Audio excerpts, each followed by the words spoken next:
Hey guys, this is Tauna, and today we've got your guide to the Secret Lair dropped Camp Totally Safe Superdrop that is coming up. So if you don't know, this is going to be a bunch of different secret lairs that are going to come out all together in a Superdrop on September the 30th. You can go over to magicsecretlair.com to get notifications for it so you can miss out on buying it. Yes, I'm still salty about secret lairs because they are limited stock, which means you need to buy them as soon as possible, otherwise you will miss out potentially. Now, while some of these might be worth it just for the price of the reprints, others are going to be worth it just for the great art. Primarily the second one. They've kind of stopped doing some really great reprints in here. There are some good reprints, don't get me wrong, but they aren't as insanely great kind of reprints for these secret lairs nowadays. They're all going to be $30 non-foil US or $40 for the foil versions of them, but there's usually going to be bundles where you can get all of the non-foil versions of them for cheaper and everything. So there is going to be options for you to be able to buy all of them if you are interested in them.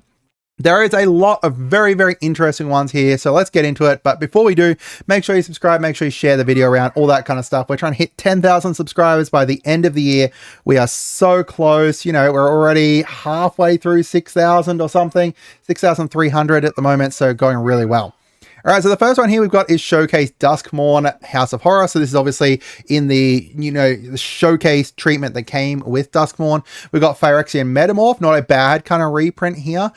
They've gone with a bunch of horror-y kind of things or things that could fit into a horror setting.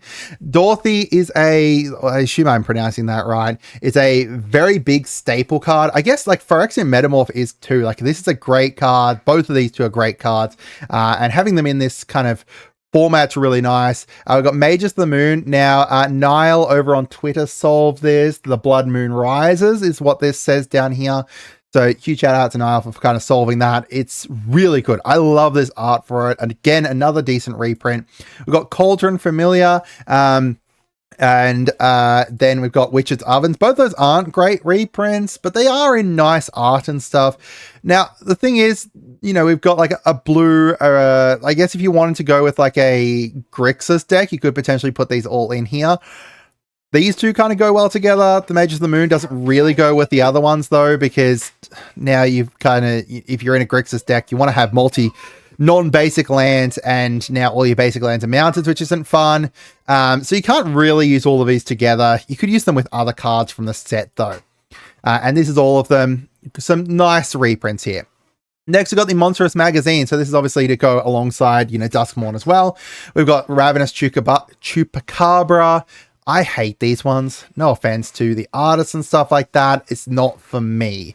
So Ravenous Chupacabra for 10 cents there. We've got Mazarek Crawl, a $10 or almost $10 card here. A decent kind of card too. We've got the Ural. It also takes me a bit because I keep going to look up here for the name of it. Ural the Miststalker for any aura based decks you've got going on there. Coma. And then we've got the Doom Whisperer. It's very unlikely that you'll be able to use all of these in the same deck. If you've got you need black, green, red, white, blue. Yeah, but you need all 5 colors here to be able to use them in a deck. I guess if you went with even then, their abilities don't really synergize well together either. So that's one thing we'll talk about a little bit later on. So decent reprints for both Mazarek and Coma's not too bad there. Coma just getting reprinted within the Deep Clue C deck there. So that's why, Coma's dropped down a bit, but not bad. So that's all of them together. Again, not a huge fan of it myself. Maybe you guys are into it and like the kind of magazine covers. It also just makes it hard to be able to tell what color they are. And yeah, I'm just not a big fan. All right, next we got the Ghostbusters Slimer ones, which I absolutely love these ones. So we've got Slimer Voracious Apparition as a kind of universe's beyond version of the Mimoplasm there. We've got Slimed. It's never been reprinted here since Time Spiral. We've got Escape Containment, which is Incarnation Techniques. Wow. Never been reprinted since Commander 2021, as far as I'm aware. We've got Pernicious Deed, and then we've got Slimer's Feast. Now, the great thing about all of these is that they synergize really well together. like, I actually love, this is what I love, is when they have a secret lair drop that all synergize well, especially if you've got like a Universes Beyond commander as it, so like Slimer here as the Mimoplasm. All of these can go really well into like a Slimer deck, right? Like, this is milling stuff, that's what like Slimer wants stuff to be milled. Pernicious Deed here, yeah. I think these all work really well into that deck, which is really great. And, you know, some nice art, not bonkers in regards to reprints, but still some nice ones that haven't been reprinted in ages or ever. We've got the real Ghostbusters. So this is all based off of the Ghostbusters animated show. So we've got Unlicensed Hearst just being reprinted within the breaking news from OTJ. We've got Ghostbusters patch here as a Boros charm, Careful Study. We've got Answer the Call, and then we've got Total Containment Failure. So, you know, you've got some value in regards to these last two cards, nowhere near like any kind of amazing value there. And they're a little bit all over the place, right? Like, all 5 colors are again here. So it's the thing that you can't use them all within a deck necessarily, which isn't great, in my opinion, which we'll talk about again later on. Not bad kind of cards to see reprinted here, but not insanely kind of great value there. But some nice art if you're into like the animated Ghostbusters show. We've got Hatsune Miku. I'm not gonna pretend that I know much about Hatsune Miku, right? This is not my kind of thing. We'll just purely talk about the cards. So we've got Freyalin here, Miku as Freyalin, Llanowar's Fury, $1.93. We've got Kaito Mysterious Maestro, I think it is, as Jace, Unraveler of Secrets. I believe this Jace has not been reprinted except for a couple San Diego Comic-Cons, and that's it, I think. I don't think he's actually been completely reprinted since. Also, I love that they've got a character called Kaito, and they did not reprint him as Kaito. I assume they just wanted like one of each color or something like that. So that's why they didn't, because he's, you know, Dimir instead of just pure blue. But, yeah, that bothers me. And I guess they wanted like a Jace or something. I don't know. We've got Miku Divine Diva here as Elspeth, the very, very cheap Elspeth. This is Liliana of the Dark Realms. I don't know which character this is. Someone Traveling Sound. Just been reprinted in Bloomborough in the bonus sheet that was only the collector boosters, so it didn't affect the price too much. And then we've got, this is the Royal Scions, the Rowan and Will card. And again, I don't know who this is, but 33 cents there. Len and someone else, assumedly. Len and someone ending in NY.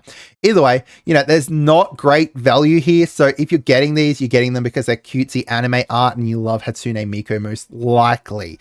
I don't mind the art. I think the art's nice for them, but I don't know. If I was looking to pick something up like this that I'm not really into the thing, I would want it to be decent value in regards to what the cards are that are reprinted, and rather than just great art. We've got Child's Play. So this is Chucky, and Chucky reprinted as Kadur, Doomscourge. A nice kind of VCR. I love this kind of VCR cover here. And then on the back side, it's actually two-faced, like two-sided. So you can use either side for it. I like this. I would have liked to have been able to see what color it is, like seen that it is Rakdos from a glance rather than needing to look at the pips. That makes it more difficult, especially when you're playing with new players, to like, if you've got like a secret lair, you want to show off your secret lair to as many people as possible. But if they can't see at a glance what colors it is, to me, it's a bit more annoying. So we've got Chucky as Kadur, Doomscourge. We've got Sorry Jack, Chucky's Back, a reprint of Phyrexian Reclamation here. Tiffany, Bride of Chucky. We've got Friends to the End, and then we've got Play Pal's Factory. So again, these ones are really great in my opinion because of the fact that they can all fit within a Chucky Rakdos deck, right? So Play Pals is going to make it so you're going to be able to create some mirrors. We've got Friend to the End to be able to create tokens of copies here. Tiffany off of attack bonuses. Jack to be able to like Phyrexian Reclamation to bring things back, and then Chucky overall to be like the commander. Yeah, overall I think these kind of tie well together. Yeah, I think that they're great. I think that's great. Nice art and everything too. We've got featuring Peach Momoko. Now, this is the one that I'm most hyped for. I absolutely love Peach Momoko. I said to my wife, hey, they're making a Peach Momoko secret lair, and her comment was, I really hope that they're not cards that I like, because these are really great. Like, Peach Momoko's art is bonkers. So she's a artist for Marvel. She started out doing just cover art, I believe. And then they put her onto Demon Days, which was like a alternate universe, I believe, for the X-Men, and like an X-Men kind of tie-in thing based around Psylocke, and now she's running the Ultimate X-Men, and she does the art for it. She does a lot of like body horror, cool freaking like watercolory looking stuff. It's amazing. So let's have a look. So we've got Aetherize, which is only a 27 card, but these down here, she's got like really cool what is it, flavor text to kind of go alongside them, and it's like her classic kind of art too. So we've got Aetherize, we've got Drown in Dreams here, another blue spell. So there's a lot of kind of blue stuff in here that kind of all works together, right? This is a mill based kind of I was going to say mill-based precon, but no, it's a mill-based secret lair. We've got Psychic Corrosion. Whenever you draw a card, each opponent mills 2 cards. Amazing. We've got Visions of Beyond. Draw a card. If a graveyard has 20 or more cards in it, draw 3 cards instead. And then we've got Time Sieve. Time Sieve's the only one that kind of doesn't fit as much into here because of the fact that it's kind of based around like artifacts and stuff. There is going to be a commander out there that's going to be like Dimir, draw cards, and mill, right? There's so many like mill-based mill-based Dimir commander that also creates artifacts. Like, so you have to create like Investigate or something along those lines. Whenever you draw a card, Investigate or something like that. I don't think there's a card like that, but either way, you know what I'm getting at. You could use all of these well together. They all work really, really well together. And this art is just insanely good. I absolutely love them, which is really dangerous. Next, we've got Tome of the Astral Sorceress. So these ones here I love too. I love the kind of really simplistic art that gets across what it is. It gets across the color. It gets across, like it's easy to read them and everything. It's really good. So Back to Basics is the only card in here that I think is worth much. It's almost $10. We've got Preordain here for $1.10. We've got Sphinx of the Second Sun, and then we've got Teferi's Ageless Insight. Now, again, all of these are blue. You could use them all together. They're all based around, drawing cards and everything. Technically, like if you got these and you tied them in with these ones here from the Peach Momoko one, you could create a really good basis for the start of like a blue kind of draw / mill deck, right? The only thing that would be annoying would be the Back to Basics, because of the fact that would make it so that any of your like Dimir blue-black lands wouldn't untap. But it's likely going to do more to opponents because of the fact that you're just in 2 colors. So yeah, that's my kind of take on them. My thoughts are Peach Momoko absolutely smashes it out of the park. Not just in regards to the amazing, amazing art, but the value of them that is there too. $7.44, $7, $6. The first 2 aren't worth too much, but those 3 alone, it's not insane value. Like, you're still paying more than if you were to just buy them as singles, but with that art too is really great.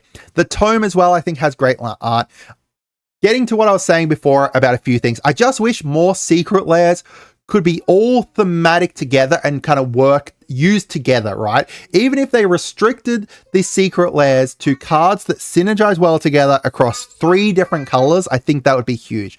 I also wish that they reprinted some that were more valuable cards. So like, having a look at the deck here for like the 5 cards for Peach Momoko, kind of replace these 2 with some more valuable cards. But at least they kind of chose 2 cards that you like. If this was a Cyclonic Rift, right? Just replace this with a Cyclonic Rift. It would still be able to work incredibly well for what it's doing and everything like that, but it would just add some more value in there. That's what I'd like to see, but honestly, at this stage, if you're getting secret lairs, one, you're getting them because you have too much money, or two, you're getting them because you absolutely love the aesthetics more than you're getting them because of the value of the reprints within them, or you think that, you know, you're a scalper and you're going to sell them off to other people, in which case, you know, here's a cliff. I don't like scalpers. They're the worst. But I'd love to hear from you guys as to what you think. Have a great day and goodbye.